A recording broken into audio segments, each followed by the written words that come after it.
All right, Mike Barnicle writes in the Daily Beast, who would President Joe Biden be? According to several people around the vice president, Maureen Dowd's piece in Sunday's New York Times was both accurate and descriptive of where he is today as the political world watches Hillary Clinton's seemingly inevitable yet stumbling march toward the Democrats' nomination. However, there is this one nagging question that hovers above Hillary Clinton like a crop duster with a full tank of gas. It's been there for nearly 3 decades. It's always there, won't go away, and seems as if it's never really fully answered. And it is this: who is she, really? Who is she? Nobody wonders who Joe Biden is. He's still the guy who is so excited to be picked for the team that he slept in his uniform the night before his first Little League game. A crop duster with a full tank of gas. Wow. That's good Go, Mike. It is good writing, and it does. I mean, these questions continue to hover over Hillary Clinton.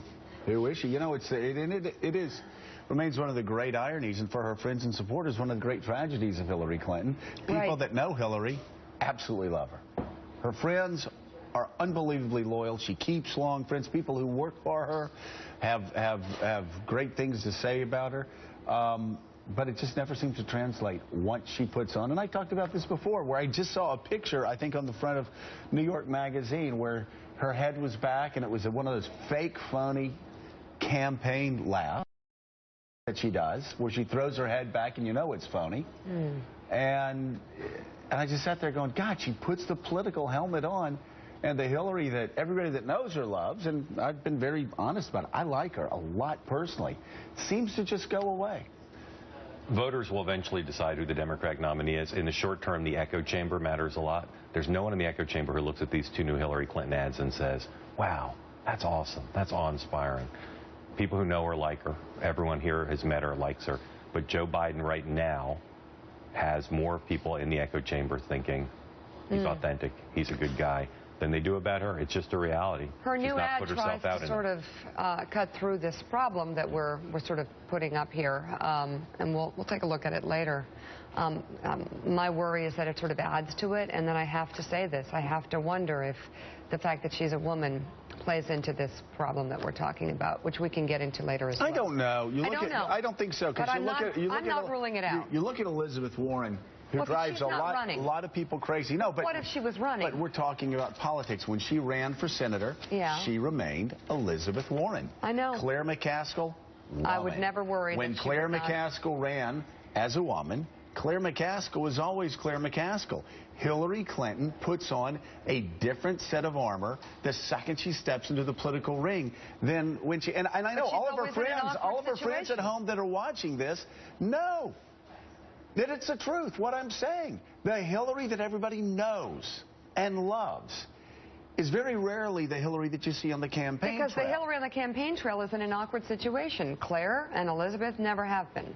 They've always been Claire and Elizabeth. Everybody's always in an awkward situation. No, she's always got an awkward situation happening. If you're cautious and everything about your campaign is focus grouped and polled, you're not being yourself. Yes. I'm talking about a question hanging over the campaign. There's always that. So go ahead. The sports analogy, Joe, is the prevent defense, which often prevents you from winning the game. And it feels a lot of the time like she knows she's up by 40 points. Don't say anything to mess with that. Don't answer a question directly because you don't have to. You can sort of obfuscate about things and be vague. And I think that catches up to you eventually, as we've seen. I mean, it's not a perfect parallel, obviously, but sometimes when you play prevent defense, now the other team starts scoring a few points. You got to keep playing offense, and it feels like sometimes she's holding the ball. And when her back was against the wall, going out of New Hampshire in 2008, she went on offense, and we all said it around here every day. She was one of the best natural political candidates we ever saw. Patrick J. Buchanan himself said one of the best pure political athletes he ever saw during those runs. And Pat knows a thing or two about presidential candidates. Yeah. She was great in the spring of 2008. But consistent with what Will said, that's the difference between playing to win and playing not to lose. And that was a situation where she had to play to win. Now she's in a different situation.